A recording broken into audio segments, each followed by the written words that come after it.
Hello everyone. President Ruto's proposed cabinet has sparked significant interest and debate. Here are a few key points to consider. The proposed cabinet aims to reflect Kenya's diverse population, with appointments from various ethnic and regional backgrounds. This move is seen as an effort to promote national unity and inclusivity. Several key positions have been filled by individuals with strong backgrounds in economics and finance. This suggests a focus on economic growth and stability, addressing issues such as unemployment and inflation. Also, I can see that there is a notable inclusion of younger leaders and technocrats, indicating a push towards innovation and modernization in governance.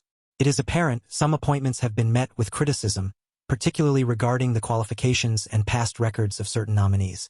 This has led to debates about meritocracy and political patronage. I have also noticed that some appointments appear to be strategic, aimed at consolidating political alliances and ensuring loyalty within the government. Overall, President Ruto's proposed cabinet reflects a blend of experience, youth, and strategic political considerations. It will be interesting to see how these choices impact Kenya's governance and development in the coming years. Please take a listen to the video for a bit of analysis. From where we are now, moving along, we now have an allegedly official list of the next cabinet of President William Samoei Ruto. This list was sent to me by quite a number of you, and I've decided to go through that list with you this morning. Without further ado, the list should be on your screen right now. Prime Cabinet Secretary Musalia, Health and Medical Services Mercy Mwangangi, Climate Change Soipan Tuya, Cooperatives and SMEs Suzanne Mudhaura, Roads, Transport and Public Works Engineer Frederick K. Kirui. We now have an engineer coming in, not a lawyer in that docket. National Treasury and Planning Wycliffe Oparanya, East Africa Community and Regional Development Grace Mercy Osewe, Interior Joseph Boynet, Gender, Culture and Affirmative Action Nancy Kibaba, Defense Aden Duale, Education Professor Olive Mugenda, IT and Digital Economy Dennis Itumbi, Water and Sanitation Alfred Mutua, Public Service Joshua Oigara, Lands, Housing and Urban Development Charles Hinga, Youth Affairs, Sports and Arts Ababu Namwamba, Trade Investment and Industry Adan Mohammed, Labor and Social Protection Salim Vuria, Agriculture and Irrigation Kipruto Kirwa, Mining, Blue Economy and Maritime Affairs Engineer Nicholas Gumbo, Energy and Petroleum Rebecca Miano, and right at the bottom there's a key figure we might miss, Attorney General Professor Kithure Kindiki, and Secretary to Cabinet we're going to have Monica Juma. Monica Juma is she's survived. She worked for Uhuru Kenyatta as a CS. She was in Ruto's State House, and now she's coming back as a secretary to the cabinet. Now in this video we're going to look at a number of things. Number one, who is coming back and why?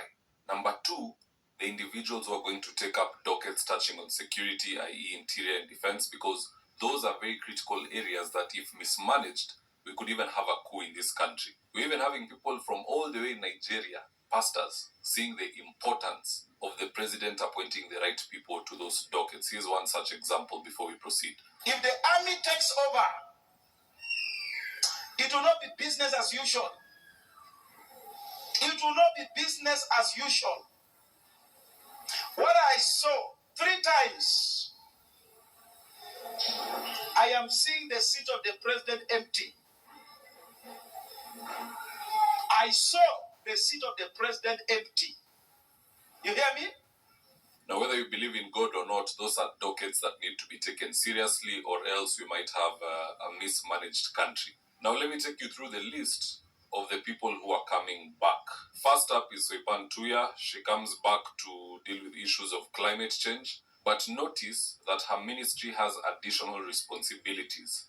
It is climate change, tourism, and wildlife. Those were not initially in a docket, so the president is telling us here that he has full confidence in her.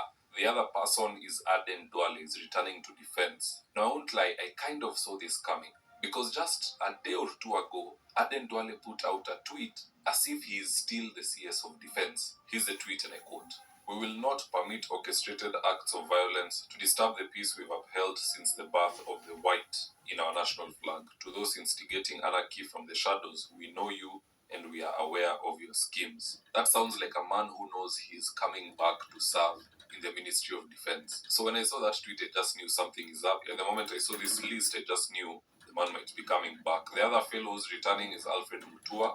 I don't think the president has any confidence in Mutua, to be honest, because they used to travel abroad together, meaning he had that opportunity to build camaraderie with the president. And the president saw something in Mutua that he didn't like, and he decided to move him to tourism.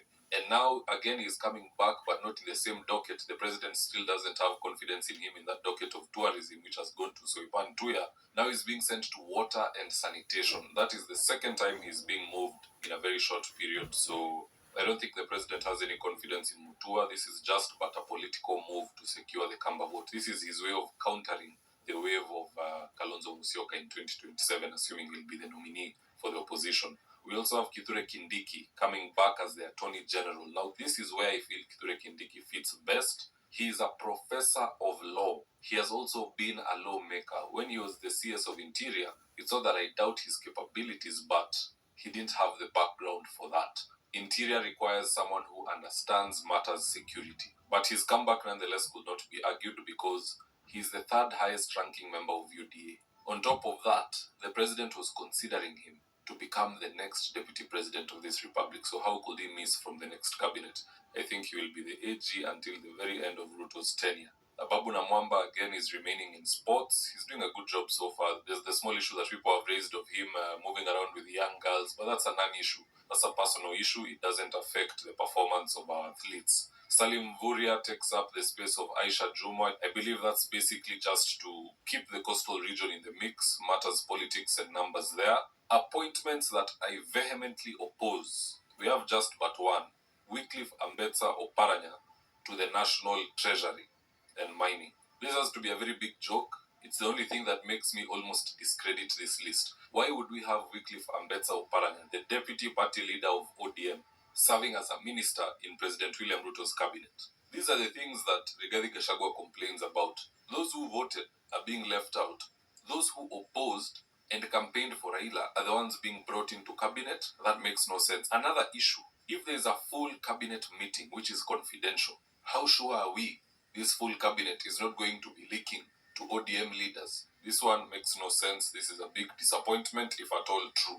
There are better people who can do this job. And Oparanya is, in all honesty, a senior citizen. He should be creating space for the younger guys. Now, shocking appointments. We are having people like Dennis Itumbi taking up the information and technology / digital economy docket. Now, I think that one is not too bad considering he understands matters IT and communication. He ran the Hustler Nation Intelligence Bureau. He was the engine of that particular body prior, during, and right after the elections. So on matters communication, I have no problem with Dennis Itumbi. My only problem is the issue of entitlement. There is a reason why you are told not to do business with friends and family, and that's because of entitlement. If you run a very successful company and you bring your uncle or you bring your auntie and they are serving under a certain docket, if they have 2-3 people above them, they will not do what they're required to do, and they'll even challenge authority simply because they know you and they have contributed in one way or another to your life, maybe paying school fees or,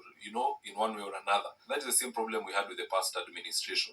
People who actively campaigned for President Ruto being given dockets in the government and then feeling entitled. The president says he doesn't want any disrespect to the DP. Someone continues disrespecting him. The president says he doesn't want CSS who are in politics. They continue playing politics because they know we are not here by favor. We are here by right. Now for Itumbi, he's the only new person coming into this administration by right and not favor, because he also pulled his weight in the past administration. I'm just hoping that once he gets there, he will not be entitled like the past cabinet and engaging himself in politics. Already I saw he was on the side of Kimani Ichung'wah targeting the deputy president. So I don't know how he will function with the deputy president. There needs to be a very big shift in his way of doing things so that he can work with the DP and the president and there can be camaraderie in the cabinet. Otherwise, I don't have a problem with his appointment. It's just that issue of entitlement that we saw with the past cabinet secretaries. Now, the final list is of people who we are happy as a nation